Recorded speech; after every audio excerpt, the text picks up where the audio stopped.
But Brandon, we're going to move on into the Arkansas Razorbacks now. And the thing I want to start with here is we're going to get to the running back situation because this team, huge injury at the running back position. We're going to get to that. But however, we always start with the offense. I want to start with the defense, give them a little bit of love on this podcast. And the reason why is because Arkansas has a big name coming in to take over. Well, big name to come in and take over their defense as Paul Rhodes. You might remember him as the head coach for the Cyclones in the Big 12.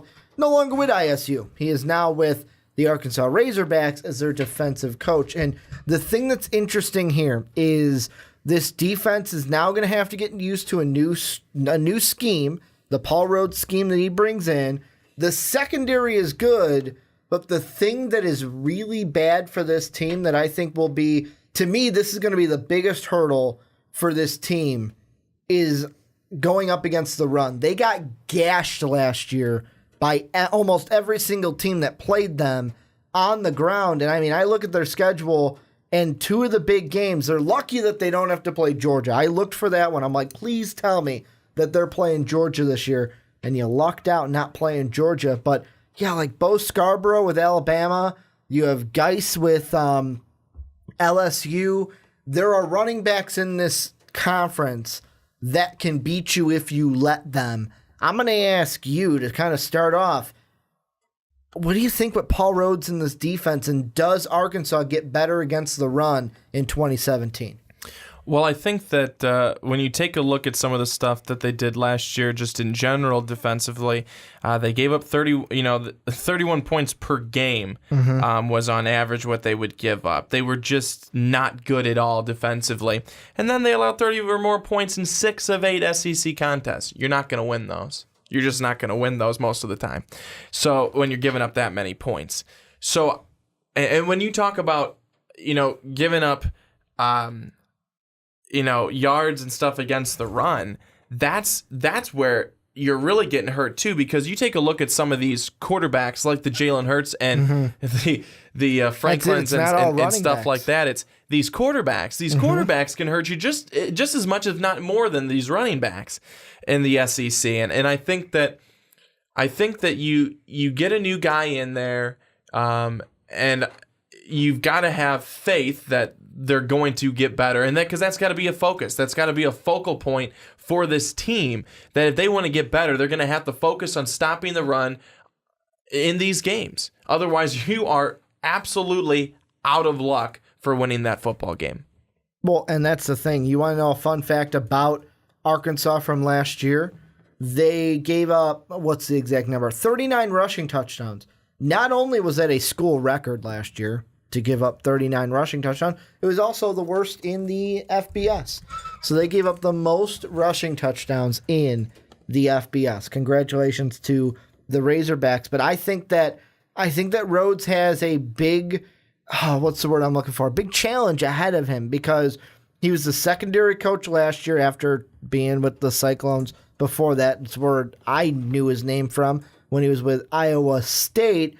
And the only reason he's stepping in is Rob Smith found a job at Minnesota. And the secondary that he's got, like I mentioned before, they're the best unit. But overall, the big thing that I think will hurt this defense this year, and that's why they might lean on the offense, is inexperience. And the big thing that, now moving over to the offense really quick, the big thing is they've got a huge injury at the running back position, Brandon. A huge injury at the running back position. Yeah, they really do. And Raleigh Williams, who had a great season last year with over 1,300 yards and 12 touchdowns, out with a neck injury. And that is going to affect them all season long. So not just out, retired. He is retired. He's not coming back at all. No, that's just awful. That's just awful. And unfortunately, you see that every once in a while. In sports, in football, is the big one, is that you have an injury that you can't come back and play. And that's the biggest thing. It's not just a year, but it's that. So really unfortunate there. But for them, they've got to be able to move on as a team and find the next guy up. And I think they're going to be able to do that. And Devwa Whaley, who will be able to come in there, I think, and is talented enough to be able to take over and see what he's able to do now. So I there may be a little bit of fall off from what they got last year, but I think Whaley is a guy who you should be confident in and confident about that he'll be able to be a very formidable presence with the run game. And I think one thing, though, is it's their consistency in the run game of being able to run the football with 223 rushing yards against Florida and 350 some rushing yards against Mississippi State, but then they come out with absolute clunkers against Missouri and Virginia Tech. And they can't run the football. So they've got to be consistent with that all throughout, is that, you're going and running against Florida and one of the best defenses in the SEC or in the nation, and you run all over them, and then you can't run on Mizzou? You kidding me? That's one thing, too, is that it's that consistency all the way around, and I think Whaley will be able to help with that. That's going to be really important for them. Well, to be able to win, and I know a guy that we really have not talked about yet is Austin Allen, their veteran quarterback. He's a guy who he's kind of your key to this offense. Well, and before we get into Allen, the one thing I kind of wanted to mention was I think with the running back position, the bigger worry isn't whether Whaley is going to be able to replicate what Williams was able to do. I think the bigger worry is, oh shit, who do we have behind Whaley to take pressure off of him? They need to find a now number 2 threat to take that workload off of Whaley, so it's not like, well, you're the guy and go out there. You're basically going to wear and tear yourself for this team because we don't have anyone behind you. That's what they need to find, is a number 2 running back, but also because of this injury, it just puts a little bit more pressure on the guy you just mentioned in Austin Allen, where he came out a strong start of the season last year. 18 touchdowns, 6 interceptions, 63% completion percentage through the first 7 games. Then it was a bruised knee, and the rest of the way after he had that knee knock-up, it wasn't the same. 9 interceptions, 7 touchdowns, a completion percentage that dropped to 58.8 in those last few games, and that's the thing that I think will be better. If what we see or what we saw in those first 7 games is what Allen's able to do throughout the entire season, then it will be good for Arkansas. But if something like this happens where he knocks something again and those stats go down a little bit and it bothers him, they have to have an answer to help him out, because if they're going to have 7 touchdowns, 9 interceptions, and a 58.8 completion percentage from the quarterback, you're not going to win many games in the SEC. No, you're not. And I think I've kept saying this in all of these previews so far. It becomes a trend with these previews. It really, the ACC had their own. The SEC's got something new. It's consistency. And that is what the good teams have been able to find. The teams like Alabama, and let me not use Alabama because they are in kind of a league of their own. But even LSU, even Auburn, and I'm with coaching changes at LSU too. And I'm not even saying last year or the year, but LSU overall, Auburn for the most part overall, they've stayed fairly consistent. There aren't too many times when you came into a season going, they're just not going to be good.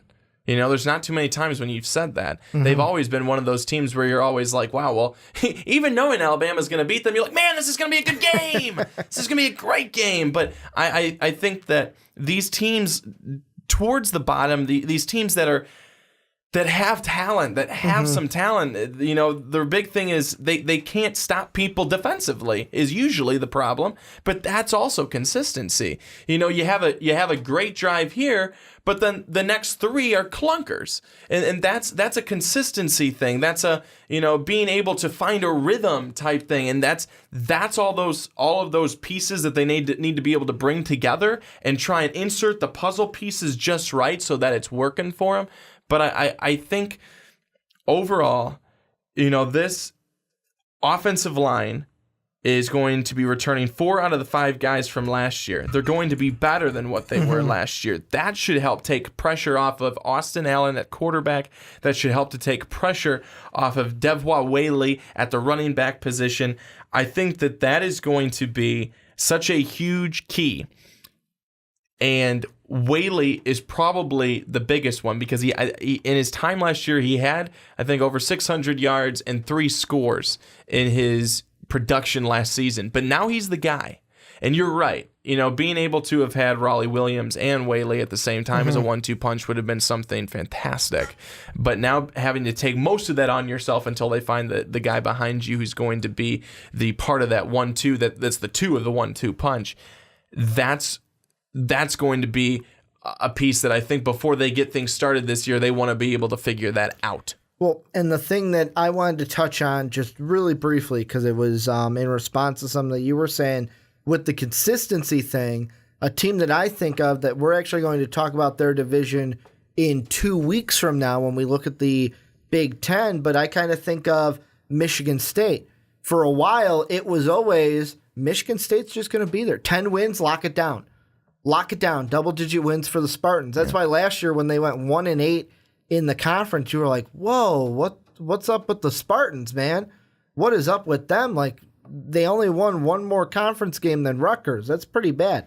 That's the lowest of the low when you've only got one conference win separating you from Rutgers. When you're in the bottom and you're with Rutgers, we're not talking academics. That's not good. That's kind of what I thought of when you were kind of talking about consistency and kind of the teams getting away from Alabama. And the SEC, of course, LSU, Auburn, and Alabama have kind of, Auburn's in the league of their own, like you said, but even Auburn or Alabama's in the league of their own. They've been your mainstays. They've been there, even though they've fallen. Like Auburn has fallen off one season, but then they got back. It's not as drastic to where we fell off and then we stay here.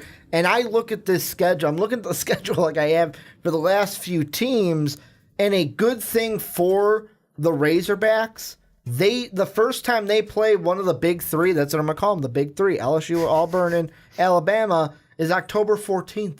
That means you have 1, 2, 3, 4, 5 games before you get to one of the big 3. Now, after that, you have boom, boom, Alabama on the road, Auburn at home, but then you have LSU later. So kind of a little bit of a backloaded big 3-like schedule. And I look at Arkansas's overall schedule, and I look and I go, if you can shore up the defense a little bit, be able to stop the nosebleed on the ground a little bit better than you did last year, I think this could be a good year for Arkansas, because I'm not high on Texas A&M. We're going to get to them next. I know that their game is going to be played at a neutral location. I'm not high on them. South Carolina, it's in South Carolina. That's going to be a tricky one. Old Miss, I do not have confidence in the Rebels this season. And then I believe this year Arkansas should be able to beat Missouri. And then for Mississippi State, it all depends on what we get from Nick Fitzgerald. But Arkansas, again, like the other teams we've talked about, good luck beating one of the big 3. Just good luck. I think one of the last points that I wanted to make is in each individual game, you got to look at it, and it's really important when you take a look at it and you break it down and you see, okay, how they played in the first half, how they played in the second half. And when you come out in the second half, you typically want to come out firing, and especially if you struggle in the first half, come out firing and hitting on all cylinders in the second half in that third quarter. But a stat from last season, so third quarter scoring, opponents for Arkansas scored 103 points in the third quarter. Arkansas only scored 51 third quarter points. So you got to come out better after half. You need to be a better second half team, especially in the third quarter, because if you're down already and you're giving up all these points and you cannot counteract that with anything else, that's going to hurt you. So they need to come out a stronger second half team. And if they could do that, they could certainly help their cause a lot more, because then that would take some pressure off. Like, oh, well, we only scored 20 points in the first half. We can come right out, score 20 points in the second half instead of, well, we scored 7 in the second half because we got none in the third quarter and we got 7 in the fourth. So I think that's just another interesting stat to throw out there, that they need to be a better second half team. And not even talking second half schedule, second half of the game. Well, and to me, the last thing that I'll kind of say is the big points. I'll give a 3 keys to success if you are the Razorbacks. Number 1 is you gotta get that defense in shape. You got a new defensive coordinator coming in. Yeah, you're kind of promoting from in-house. Well, not kind of. You are promoting from in-house, but the defense needs to be able to stop the run a little bit better than they did last year. Allen has to have the word of the segment so far, and maybe we'll make it the word of the podcast, has to be more consistent than he was last year, and then find a good number 2 behind Whaley. Those are the 3 things that I think that if they're able to answer those 3 questions and get to those keys, they should be successful this season, unless you're going up against Alabama, Auburn, and LSU, because I think those 3 teams are going to be phenomenal this season. But this is where we kind of pass it on to you guys. Let us know down below. What do you guys think? Arkansas fans, let us know what you think about your team coming into the 2017 football season.